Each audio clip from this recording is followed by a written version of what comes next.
আজকে আবার একটা সামান্য রান্না করতে আনলাম। সেটা হচ্ছে একটু মুরগির মাংস, দুধ দিয়ে হোয়াইট মাংস করব। প্রথমে আমি মুরগির মাংসগুলো নিয়েছি, তারপরে পেঁয়াজ কুচিয়ে দিয়েছি, ধুয়ে নিয়েছি। অত কিছু দেখানো যাবে না বলে এই যে মুরগির মাংস নিয়েছি অল্প একটু পিসে, কাঁচা লঙ্কা নিয়েছি, লবণ নিয়েছি, পেঁয়াজ কুচি নিয়েছি। নিয়ে এবারে দুধটা দিয়ে এটাকে পুরো মাখবো। পরিমাণ মতন দুধটাকে দিয়ে দেবো। আমি দুধ দিয়েছি ল্যাকটোস দিয়ে সুন্দর করে মেখে এটাকে 2 ঘন্টা রেখে দেবো। এটা পুরো দুধে ভিজে থাকবে। এটা জামাই ষষ্ঠীর স্পেশাল রান্না। হালকার মধ্যে যা গরম পড়েছে, পরোটা বলুন, পোলাও বলুন, সব কিছু দিয়েই ভালো। কোনো মশলা টশলা কিচ্ছু পড়বে না। স্রেফ আদা আর নামাবার আগে আপনার দিয়ে রাখবো, গরম মশলা একটু দিয়ে নামিয়ে নেব। ব্যাস, এই হচ্ছে। পুরো দুধের মধ্যে ভিজে থাকবে মাংসটা।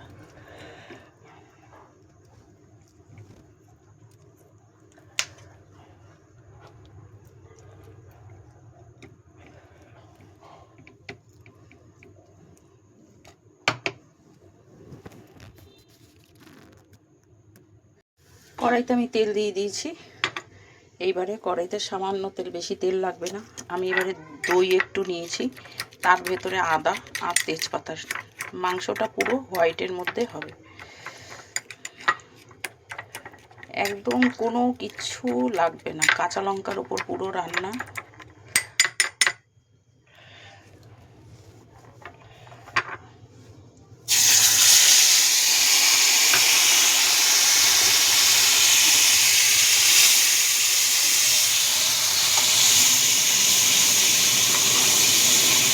দইটা তেল বেরিয়ে গেলে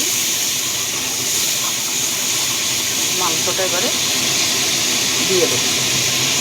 কেন একটু টক ভাবটা রাখতে গেলে একটু দই দিলে জিনিসটা আরও ভালো হয়।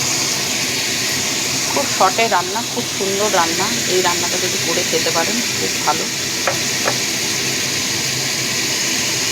দইয়ের তেলটা ছেড়ে গেছে, তেজপাতা দিয়ে একদম নামাবার আগে গরম মশলা দিয়ে পুরো ঢেলে বন্ধ করে দেবো।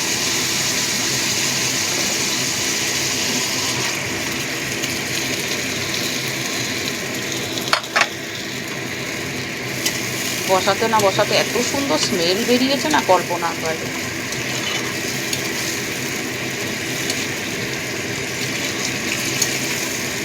দেখুন, আমি খুব ঘরোয়া সাধারণ রান্না করি। একটু যদি সবাই দেখেন, করে খান, খেয়ে শেয়ার কমেন্ট করেন, খুব ভালো লাগবে। পুরো এখন সাঁতলানো হবে।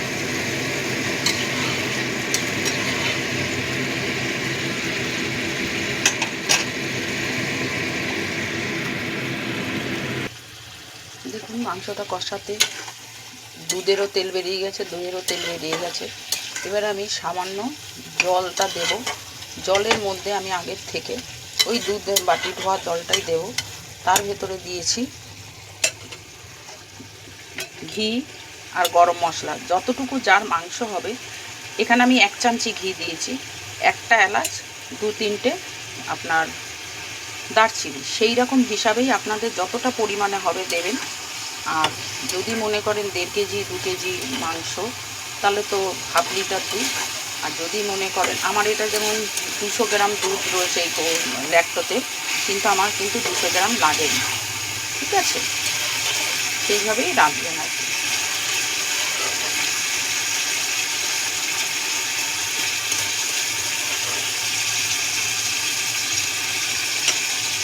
ঘি, গরম মশলা সব আমি একসঙ্গে দিয়ে এবারে এটাকে সাঁতলিয়ে পুরো ছেড়ে দেবো।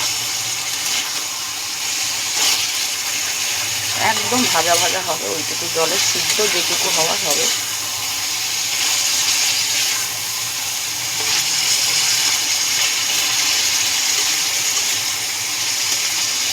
এর ভেতরেই দেখুন মাংসটা নরম হয়ে যাবে। দেখুন, ঠিক আছে। মুরগির মাংস তো এমনিই নরম হয়ে যায়, মাখিয়ে রাখলে আরও সুন্দর। দুধ দিয়ে মাখিয়ে রাখলে তো কথাই নেই।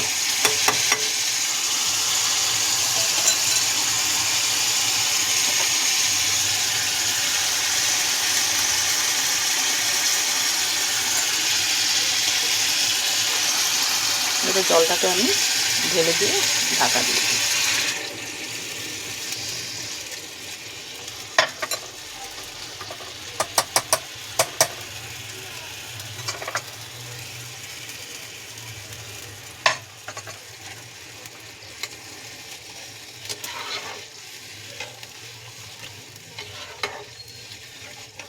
এটা ঘি আর হোয়াইট তেলের ভেতরে রান্না,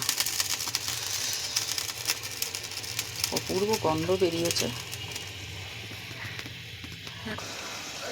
আমার দুধ দিয়ে মাংস রেসিপিটা হয়ে গেছে, এবারে নামাবো।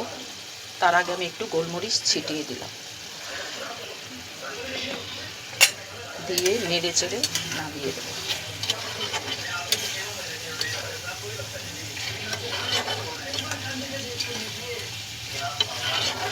একটু করে খেয়ে দেখবেন, খুব টেস্ট হয়। একঘেয়ে রান্না খেতে খেতে আমরা সবাই অস্থির হয়ে যাই, এই জন্য আমি একটু ঘুরিয়ে ফিরিয়েই করি।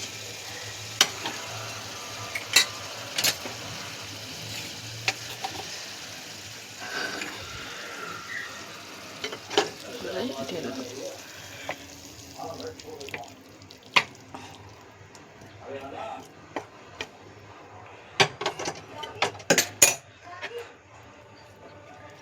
এই হয়েছে আমাদের দুধ দিয়ে মাংস।